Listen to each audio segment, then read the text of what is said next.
Salut tout le monde, alors on se retrouve ici sur un silo de Soufflet Agriculture. Bonjour Frédéric, ça va? Ça va très bien. On dit Fred, hein, c'est ça? Oui, la plupart des gens m'appellent Fred. Bon, là on voit derrière, il y a eu une désinsectisation, c'est comme ça qu'on dit? C'est ça, ouais. Pas d'inquiétude, hein, il se passe rien de grave. Il n'y a pas le feu à la baraque, il n'y a pas de problème. On va aller faire une petite visite du silo pour voir, parce que c'est vrai que c'est intéressant de voir l'autre côté du miroir lorsqu'on est agriculteur. C'est ça. Et puis, si vous êtes agriculteur et que vous stockez chez vous aussi, vous allez découvrir peut-être une nouvelle pratique que vous appliquez déjà depuis quelques temps.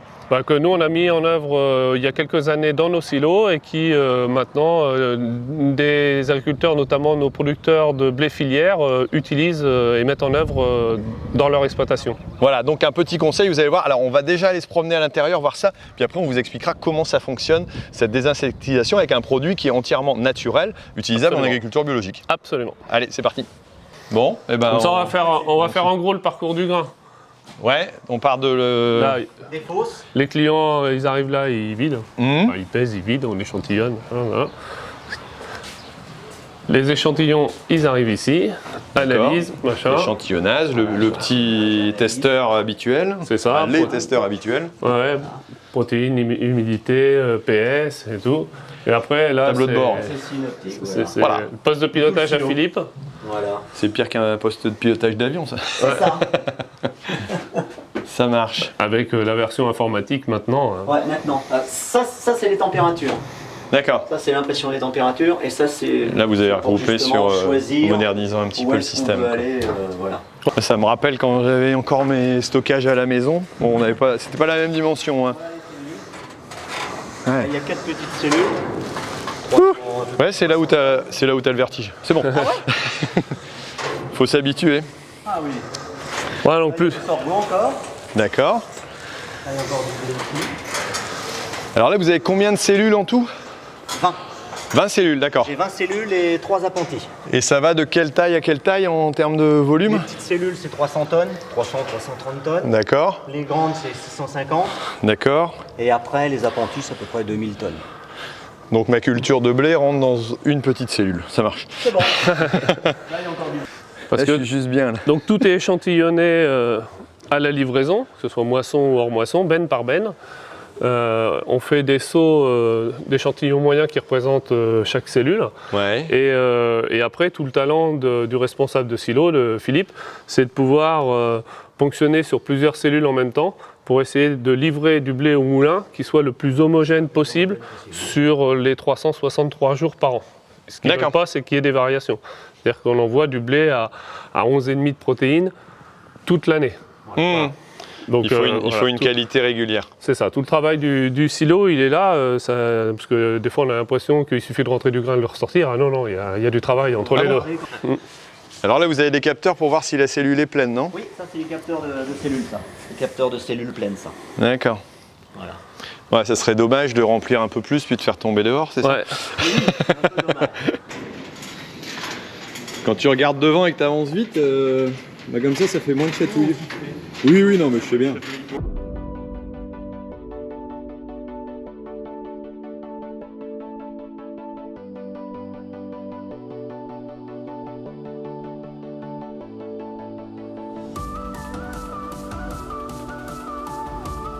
Alors c'est quoi ça comme produit?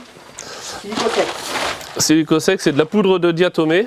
D'accord. Donc insecticide autorisé en agriculture biologique. Ok. Et qui va chatouiller un petit peu tous les charançons entre les ailes et tout ça, ça va leur donner des courbatures un peu. Alors c'est quoi? C'est une forme d'argile? C'est une terre? C'est ça, c'est de la poudre de diatomée, ouais, c'est une terre, c'est extrêmement fin, comme un sable très fin, très irritant. Il faut d'ailleurs se protéger parce que ça peut l'être aussi pour l'homme. Mais au même titre que si on met ses bras dans un sac de chaux ou dans un sac de ciment, c'est pas terrible. C'est pas parce que c'est un produit naturel que la manite phalloïde tu mouches pour une belle-mère, ça peut être mortel. Quoi. Voilà, donc ça. même pour quelqu'un d'autre d'ailleurs. Il faut quand même faire attention. prendre des précautions. Puis de toute façon, c'est une bonne habitude. Hein. Oui. Voilà.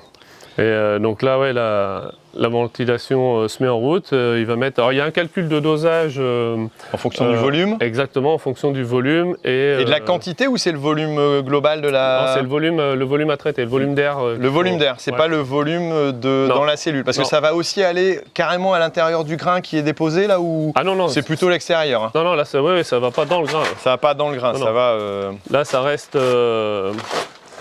Quand on était dans la Pantille, on voit il y a quand même les poutrelles, ne serait-ce que les ficelles des sondes, des choses comme ça. Oui. L'avantage de ça, c'est que ça nous fait un nuage très fin qui va vraiment partout, quoi.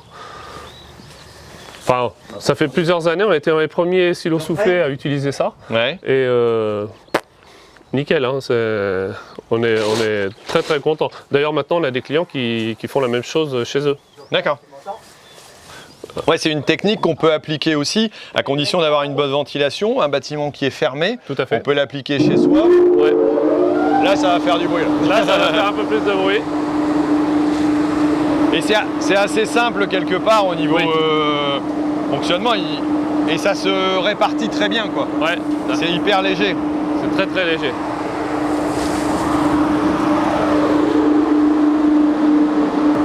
Ouais, donc là, c'est port de gants, masque, forcément. Mais il n'y a pas de danger pour l'environnement. C'est pour ça que je prends l'exemple de la chaux. Ouais, c'est qui va se neutraliser, j'allais dire, facilement. Ça fait refaire un peu de maths aussi, parce que là, c'est facile, c'est carré. Mais on a des cellules rondes, même dans les exploitations. Il faut reprendre un petit peu cette petite notion de mathématiques. Alors, la notion de volume, c'est quoi? C'est la base fois la hauteur. Donc il faut arriver à trouver le périmètre. Ouais. Donc pierre carrée, fois H. Ouais, c'est ça. Pas mal. J'adorais ça, moi. Les surfaces, les volumes, c'est un truc que j'adore. Bon, et pour autant, on n'aura pas la réponse tout de suite, mais ça se calcule comme ça. Et donc là, voilà. On voit que ça commence à sortir. Ah ouais, d'accord. Il n'y a pas d'odeur. On va se mettre... Que dalle. Ah ouais, bah là, ouais, c'est pas mal. Avec le vent, on voit bien, quoi. Ouais, donc là, ça a été fait et ça va sortir de partout, quoi. Ah ouais, c'est donc là, au moins, incroyable. Là, on pourrait croire qu'il y a le feu dans le bâtiment. C'est un peu ça, ouais. Sur un autre silo, ça avait inquiété, parce qu'on était proche des habitations. Ah oui, effectivement, alarmé un peu les voisins. Questions, quoi. Mais non. Et donc, ouais, c'est extrêmement fin. Ça ressort derrière. Et c'est le gros avantage, hein, c'est que ça permet d'aller dans des endroits qu'on n'atteignait pas avant, où on faisait chimiquement à hauteur de bras. Oui, alors déjà, c'est l'avantage de ne pas avoir un produit chimique. Et Absolument. En plus, c'est d'avoir une efficacité qui est... sur 100% du volume. 100% du volume, quoi. Donc, non, très bien. C'est une très belle... très beau fonctionnement. Et donc maintenant, tous nos silos où on fait de la filière, stockage longue durée, sont faits comme ça sur ma région. Bon voilà, on se retrouve ici, vous avez pu voir un peu comment ça se passait aussi la désinsectisation. Alors si vous faites ça, c'est parce que c'est aussi une demande de la part de vos acheteurs, c'est ça? Oui, c'est ça. À l'origine, c'est même le consommateur qui veut de plus en plus de produits locaux, de produits français et manger aussi des produits sains. Donc le fait de faire des blés de filière nous permet de tracer la marchandise du champ jusqu'à l'assiette, la madeleine qu'on va manger, le biscuit, la petite galette, tout ça. On peut retrouver d'où vient le blé. Alors la particularité, voilà, ici on est à Sainte-Maure-de-Touraine, c'est ça? Je me trompe pas? C'est bien ça, ouais. Bon, et donc vous avez plutôt une orientation sur cette partie-ci, sur des filières spécifiques, parce que vous avez aussi un moulin, les moulins qui sont présents à Châtellerault, à Châtellerault, et donc qui ont des destinations d'usage, meunerie forcément, qui sont un petit peu spécifiques. Donc vous cherchez des lots avec des qualités bien spécifiques que vous allotez ici, on l'a vu dans les cellules, pour pouvoir fournir.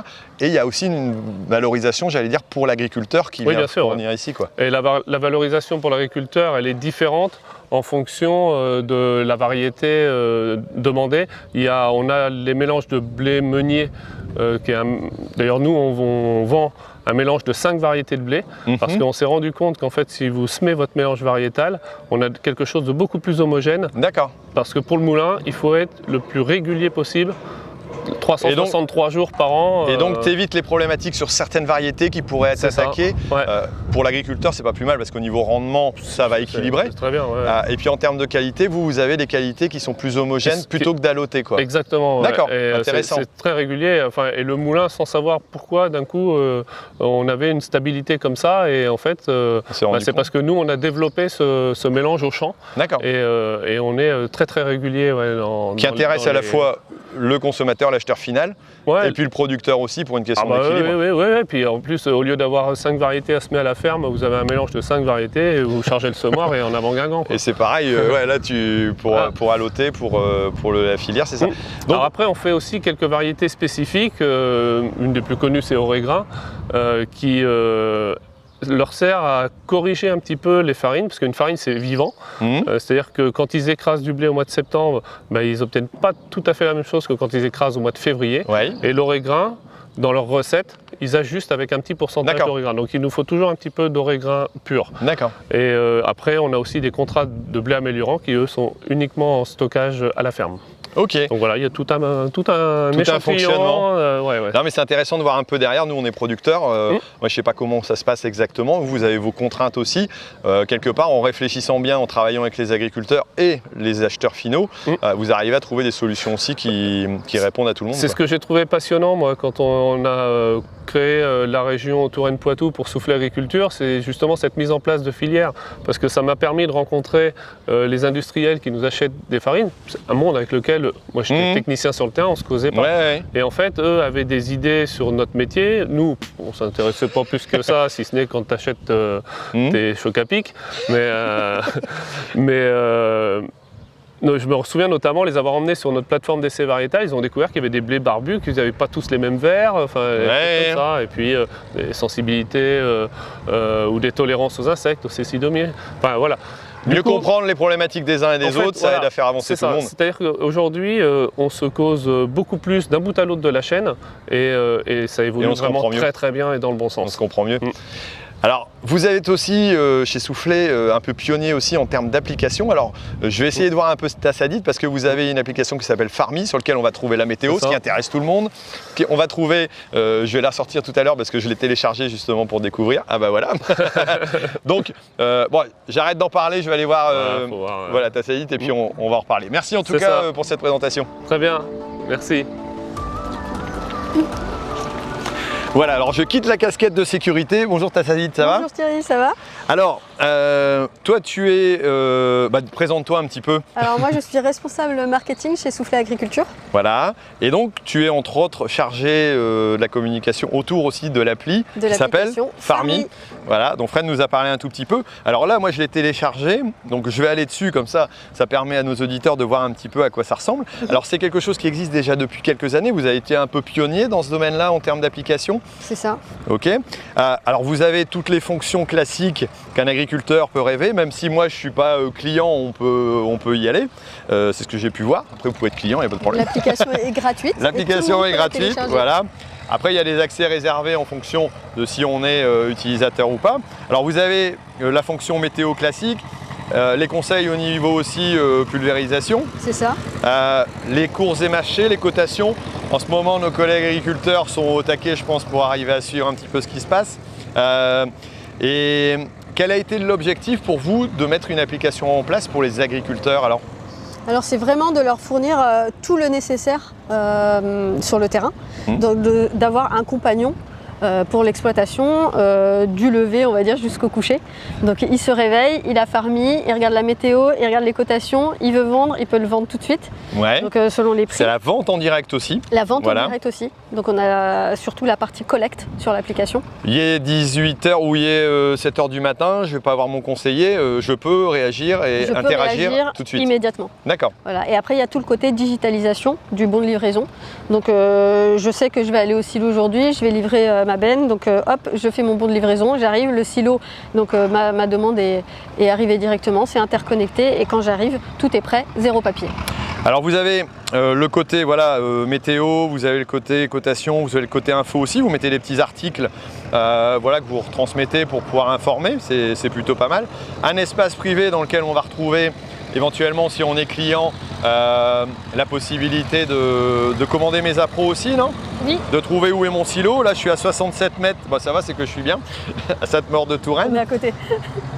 Voilà. Et puis, tu as le côté Farmi Pro sur lequel, là, il faut s'inscrire. On peut enregistrer. Alors, il y a quoi? Observation de la parcelle, c'est ça? C'est On ça, peut il aussi y a introduire, des OAD, donc il y a Crop Observer notamment, Mhm. où là il y a des observations faites par le biais de nos techniciens, mais aussi par le biais des agriculteurs. Et donc ils participent et là ils mettent une pastille et ils indiquent aussi la maladie qu'ils ont observée sur quelle parcelle. Ok, alors là j'ai vu, je suis intéressé aussi par les couverts végétaux. J'ai vu qu'il y avait une petite appli aussi, assez simple d'accès en disant qu'est-ce que je voulais choisir. Voilà, alors moi je suis dans les Hauts-de-France forcément. Je veux mettre derrière, allez, on va dire des protéagineux. Quelle serait la culture?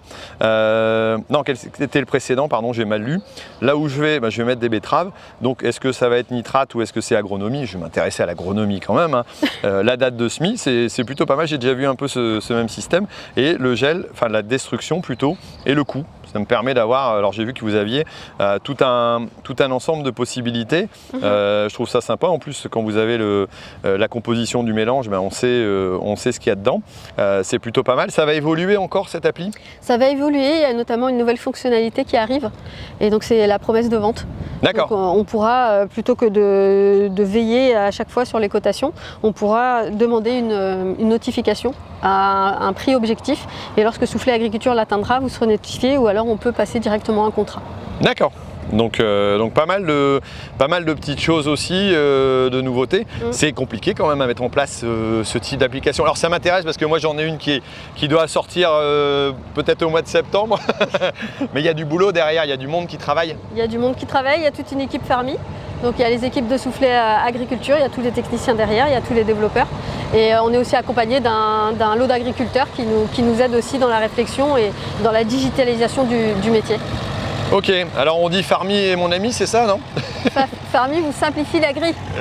Farmi vous simplifie la grille. Alors moi c'est Ensemble dans les bottes, voilà. Vous allez le retrouver bientôt aussi sur les réseaux tout simplement. Moi je vais faire une application pour essayer d'ouvrir les portes des fermes des agriculteurs pour que le grand public puisse venir voir. Voilà. Si jamais vous voulez en faire un article, ça y est, celle-là elle est placée auprès de vos agriculteurs, ça sera le bienvenu.